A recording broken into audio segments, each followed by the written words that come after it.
بسم الله الرحمن الرحيم الحمد لله رب العالمين وبه نستعين على أمور الدنيا والدين waxaan ugu soo foodalay waa shahru qur'aan shahru tilaawa shahru dhikr shahru siyam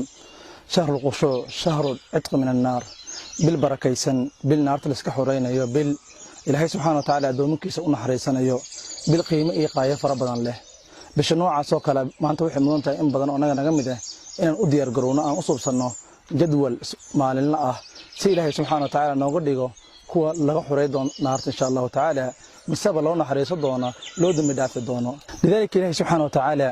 قفك رمضان كإلهي وجارسية كان فائديسة طبعا أنت قفك سبب الليباني قوليستي وحق ساره هوجي بقى لبعت أدوية شيء مد آخره بقى قفك إلهي رمضان جارسية أن لود مدافع أنا لوجنا حريصين أنا ما قرنا يسا نار لوج حرين طوبة ثم طوبة ليباني أو ليباني عدوا إلهي رمضان جارسية إلهي نود مدافع ونحريصته قفك رمضان إلهي جارسية صوم ما لنتيدي habeenkiina ilaahay subxaanahu wa ta'ala u qosho oo quduuco salaadana uu istaago ilaahay subxaanahu wa ta'ala dambigiisna u dhaafo qabahaantii uu liibaan ay adag tahay dadka mataqaana ficiisa inay gaaraan lidalika walaal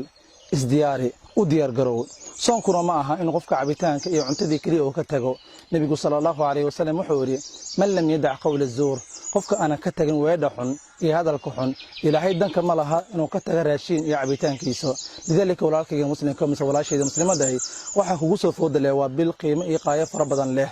dhab ahaantii ramadaanka kana wuu imaanaya ka gadaalsan oo dhameystiran maxaa yeelay intuu ramadaan maqnaa waxa dhacay isbedel fara badan tusaale ahaan waxa dhintay dad soonkii hor nala soomay nala anfuray jeclaa laha in soonkaana